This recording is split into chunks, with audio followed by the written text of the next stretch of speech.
edition of Newsline.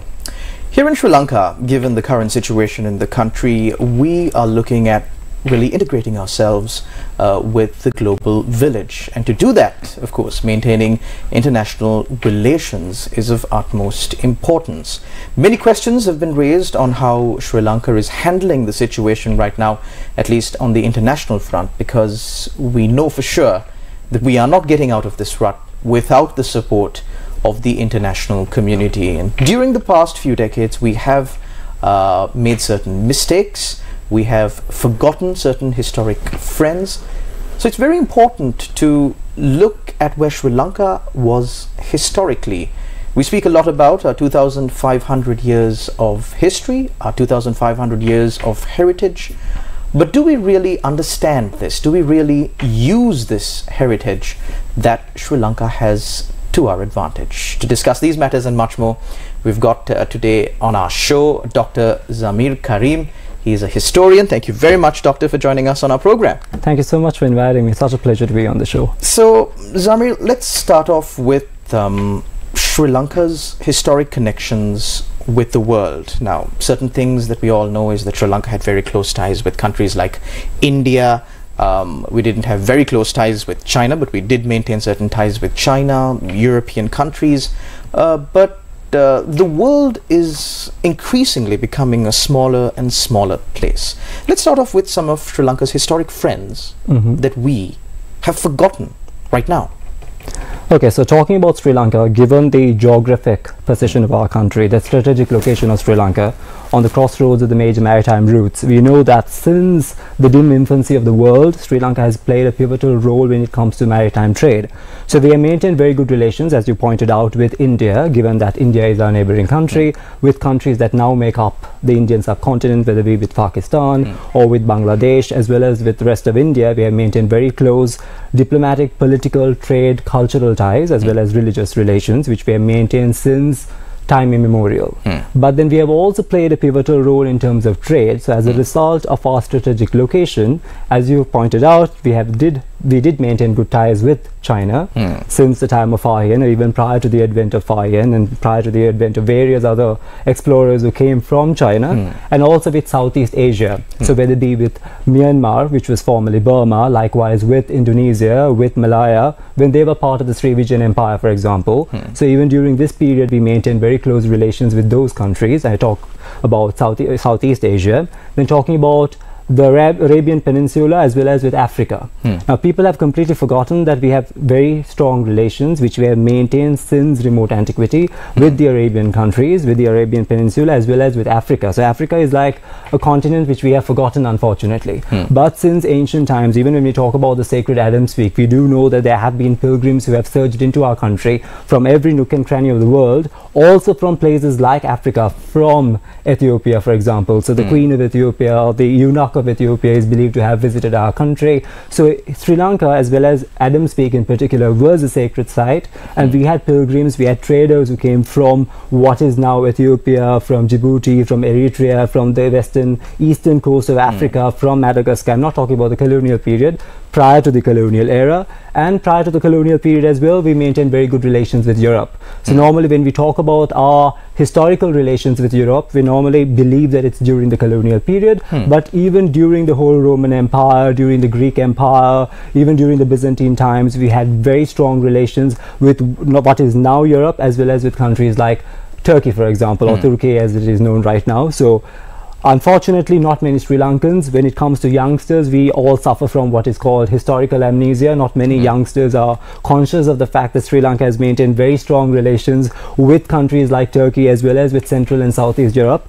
And what is the government doing right now, especially the Ministry of Foreign Affairs and the diplomatic missions that are based in these countries, particularly nations like Austria, for example, they're trying to raise awareness about the historical relations and on our contacts. Because since ancient times, as I mentioned earlier, given the strategic location and the commodities which we produced in Sri Lanka, so elephants, pearls, garnets, the spices, cinnamon, and many other precious, invaluable commodities were in fact exported to these countries. So usually you had the Roman traders, the Persian traders, Turkish traders, Arabs, Africans used to come to Ceylon and then procure all these goods and then take these goods to those parts of the world, including Europe. Likewise, you had the Chinese and then those who came from the Far East, as well as from Southeast Asia. Those trading vessels used to visit Sri Lanka, get all their resources here. So it was basically the most important trading hub.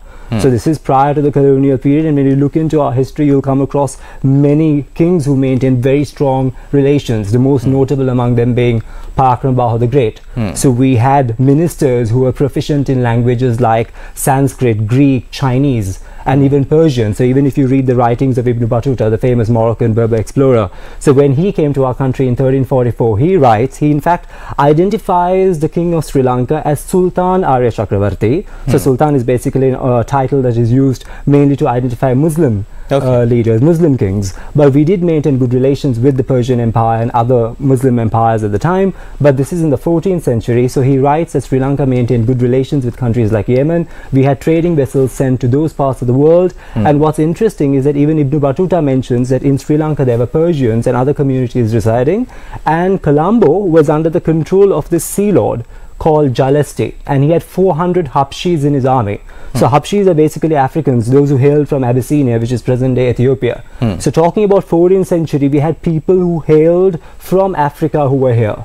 We had Romans, we had people from the Byzantine Empire, monks, missionaries, traders, explorers, scholars, even physicians, even from countries like Turkey. You won't believe there have been physicians who came to our country in search of herbs, in search of spices, in search of pearls and various other commodities which were exported to that part of the world. So they were here, they established themselves over here, and our country has always been known as a very warm and hospitable nation. So we had in fact provided refuge to those who were fleeing their countries. Even when you look into our history, those who in fact settled in our nation, starting from the advent of Prince Vijaya and his 700 followers, and then eventually during the reign of Parakram Bahu the Great, we had, as I mentioned, we had many diplomats and scholars who hailed from different parts of the world who came to our country. And there was also this explorer who came to our nation called Al-Idrisi in the 12th century.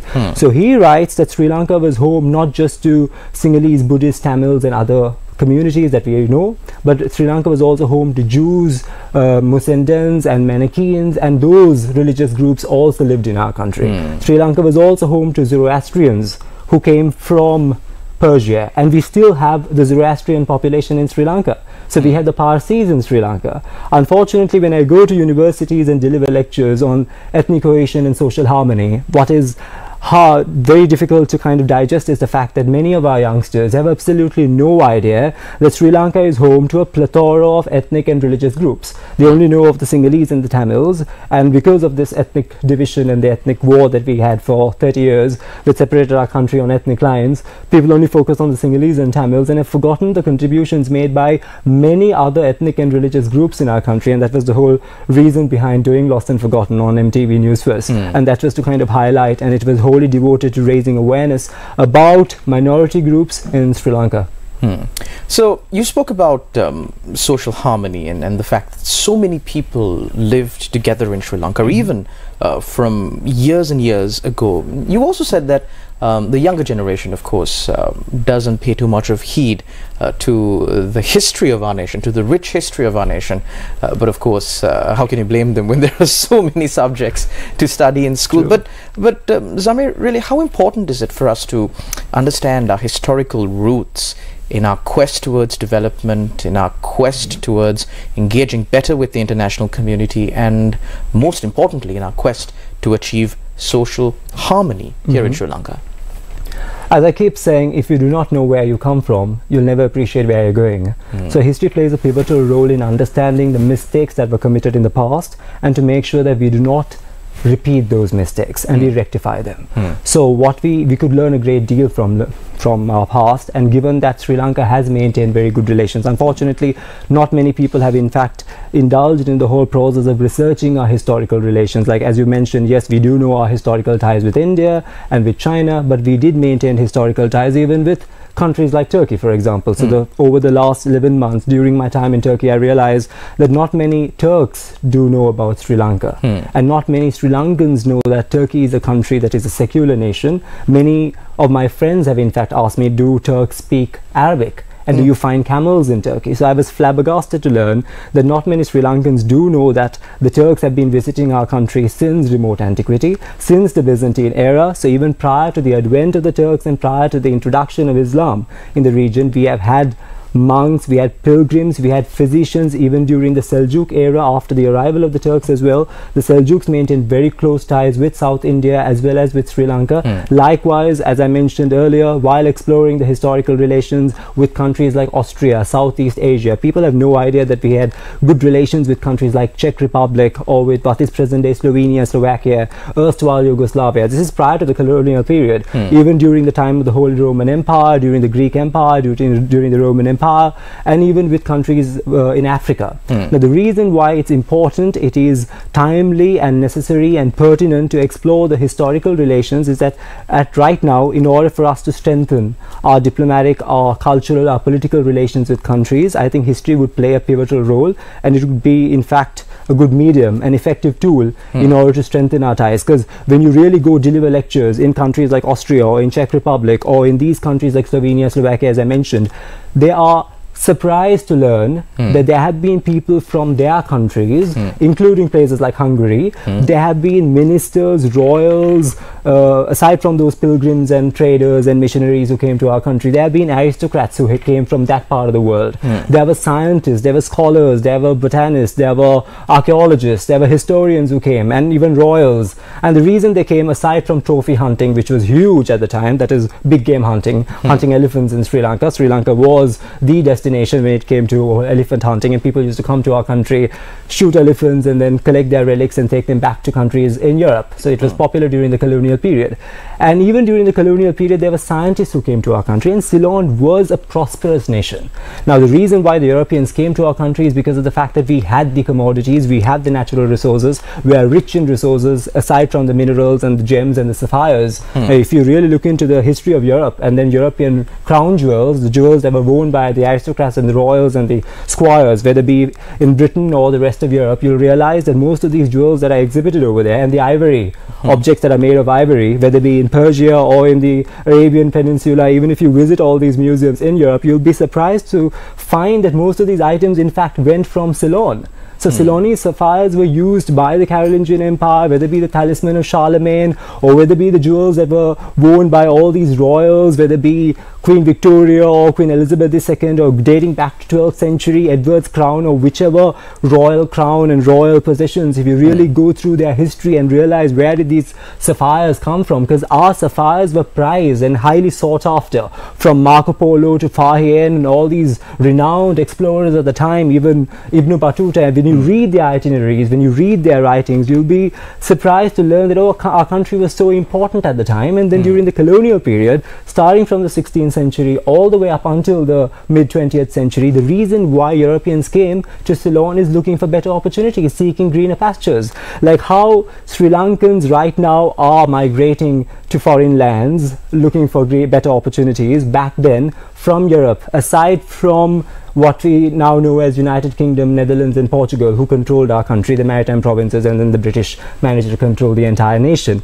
But aside from those who came from those countries, you'll be surprised that there were people from Russian Federation, then the Russian Empire, from Prussia, which is now present-day Germany, from Luxembourg. There were regiments sent to Ceylon. So there were soldiers from countries like Luxembourg, from Liechtenstein, from countries like Austria, Slovenia, artists, impressionists, scholars, scientists, zoologists who wanted to kind of explore. There were all these scientific expeditions at the time, so they wanted to kind of go around, look for resources, procure those resources. We do know that colonial period was a time of exploitation, depredation, outright theft, looting carried out by the Europeans, but at the same time Ceylon was a rich country at the time during the colonial period. When you compare ourselves with the rest of Asia, particularly South Asia, and even at the time of our independence, we were considered a prosperous nation at the time. Our status of living, our standard of living was much higher than most of the countries at the time. And that was one of the reasons why, when we really explore our history, especially when it comes to people who settled in our country, and our nation was a very diverse country. Now, youngsters have forgotten that Sri Lanka, or Ceylon as the nation was called, has always been a very cosmopolitan, diverse nation. So we have had people from all these countries who had settled in Ceylon. on. Even if you go through our census, the 1871 census, for example, that got rid of the whole caste system and introduced race and nationality, when you read the writings of all these explorers, as I mentioned, when you read their writings, including the royals, even Franz Ferdinand, the Archduke of Austria, who was assassinated, whose death incited the First World War, even if you read his writings about the country, you'll realize that he has also made mention of various communities whom he came across during his sojourn in Ceylon. Likewise, the writings of all these royals. If you read the writings of Irish captain Robert Percival, so this is in the early 18th century, so 19th century, so he writes how cosmopolitan Colombo was, and he says that Colombo was the most cosmopolitan of all cities in the whole of the Indian subcontinent. And the very first Dutch envoy to Ceylon, Joris van Spilbergen, so when he arrived, this is in 1602, forget about the maritime provinces. Yes, the maritime provinces were exposed to Europeans because we have the important ports, whether it be Colombo, Gaul, Trincomalee, but then the Kandyan kingdom, at the time the ruler was Vimradharma Surya. So even Vimradharma Surya had Turks, had Moors, had renegade Portuguese, had Sinhalese, and then Kafirs, the Africans. So Sri Lanka, even during the 17th century, even the Kandyan kingdom had people from all these races, from all these nationalities, who had lived in friendly brotherhood, pooling the resources of each for the benefit of all. And unfortunately, when it comes to whole ethnic cohesion and social harmony, not many youngsters really know how cosmopolitan our country was. And unfortunately, we still use derogatory, pejorative terms like Kafir to identify a rich, vibrant community like the Africans. So the Afro-Sri Lankans who have lived in this country even prior to the arrival of the Europeans, during the colonial period, there were many Africans who were brought to work as slaves, soldiers and mercenaries. They were responsible for the erection of all these impregnable fortresses that we find in our country. You take Colombo Fort, for example, there were over 4,000 African soldiers who were put to work. So it's their blood, sweat and toil, not just those who came from Africa, those who also came from India. There were Indian laborers who were brought to this country. Likewise, there were laborers, there were soldiers, there were royals who were exiled from Dutch East Indies and from Malaya, the present day Malay community. So their forefathers hailed from what is Southeast Asia, from Malaya and British Malaya, and from Southeast Asia's Dutch East Indies, which is now Indonesia. So all these people were responsible in the construction of all these fortresses. And unfortunately, all that we remember, or when we talk about history, we are forgetting the contributions made by various communities, and that's unfortunately tragic. So, speaking about, of course, disseminating this information, educating the youth about Sri Lanka's history, how diverse, how vibrant, and how much of harmony there was in Sri Lanka in the past, even during the presence of many, many more communities that are now available here in Sri Lanka. Do you really think that Sri Lanka's educational curriculum, since you're an academic yourself, do you think that it really caters to achieving this goal of disseminating the important parts? Because now, as much as you might have a vast understanding, a massive amount of knowledge on the history of Sri Lanka as well as the world, given your position as a historian, not everyone can quite grasp or understand or at least accumulate that amount of knowledge.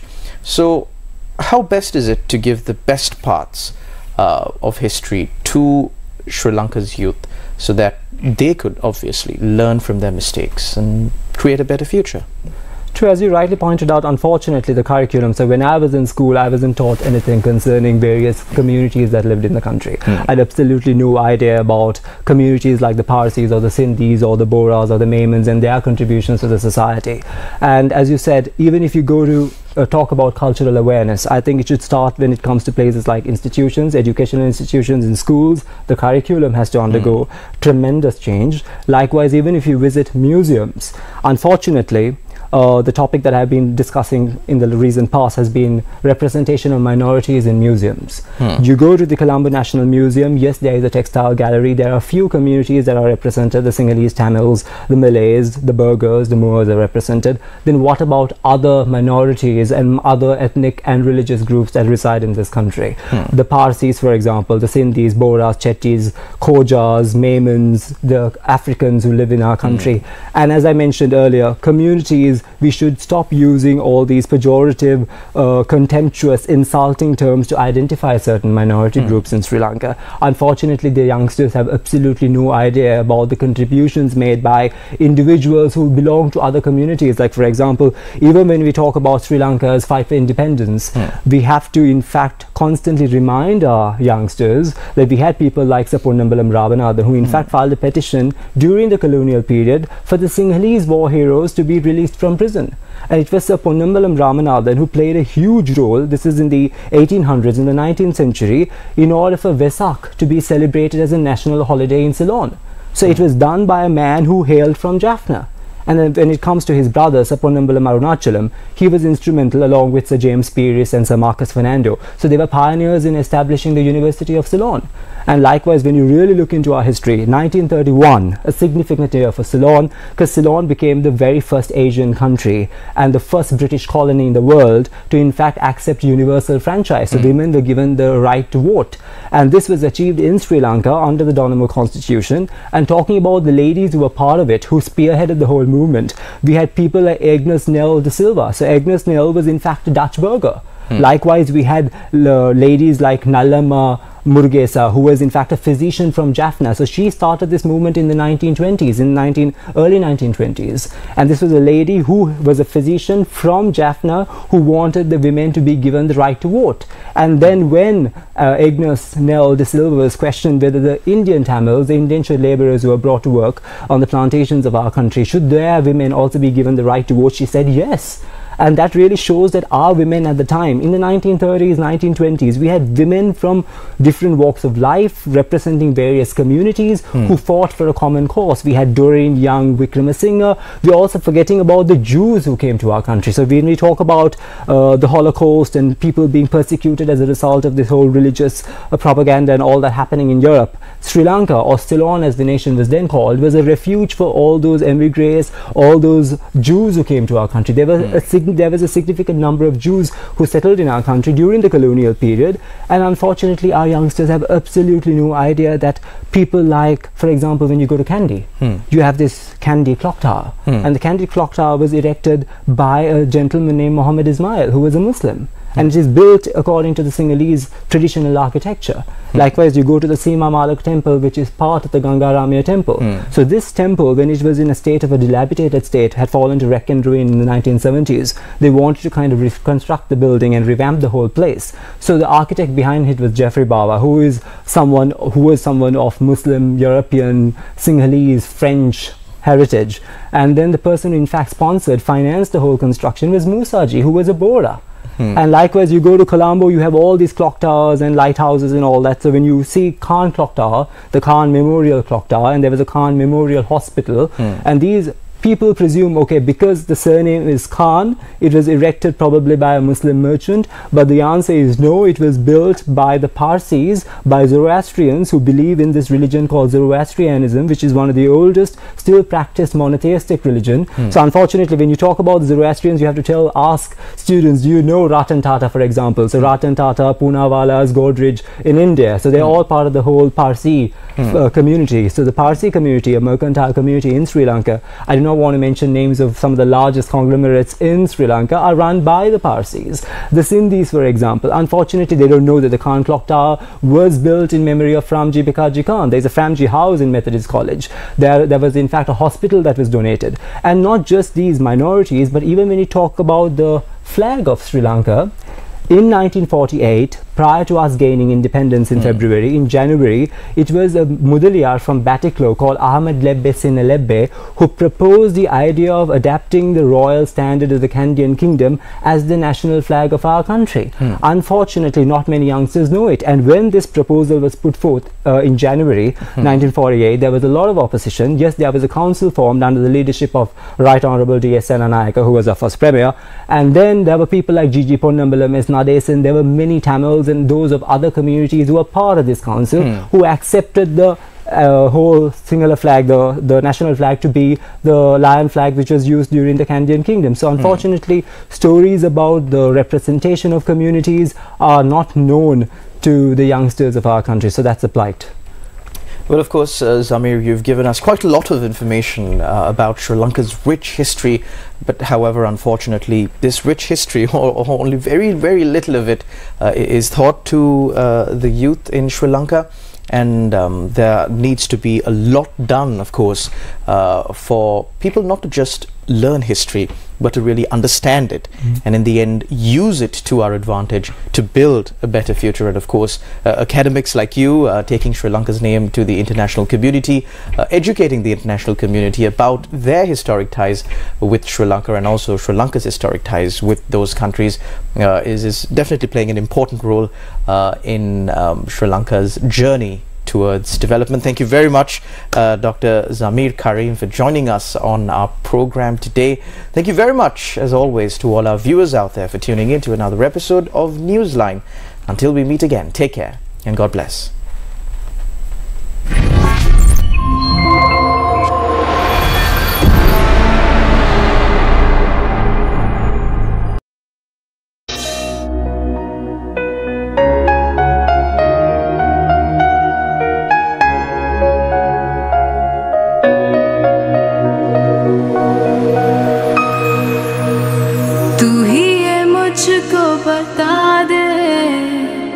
चाहूं मैं आना अपने तू दिल का पता दे, चाहूं मैं आना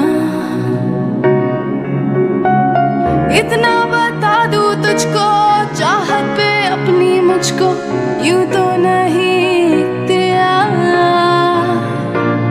फिर भी ये सोचा दिल ने अब जो लगी हूँ मिलने, पूछूं तुझे एक बार, तू ही ये मुझको बता दे, चाहूं मैं आना अपने तू दिल का पता दे, चाहूं मैं आना।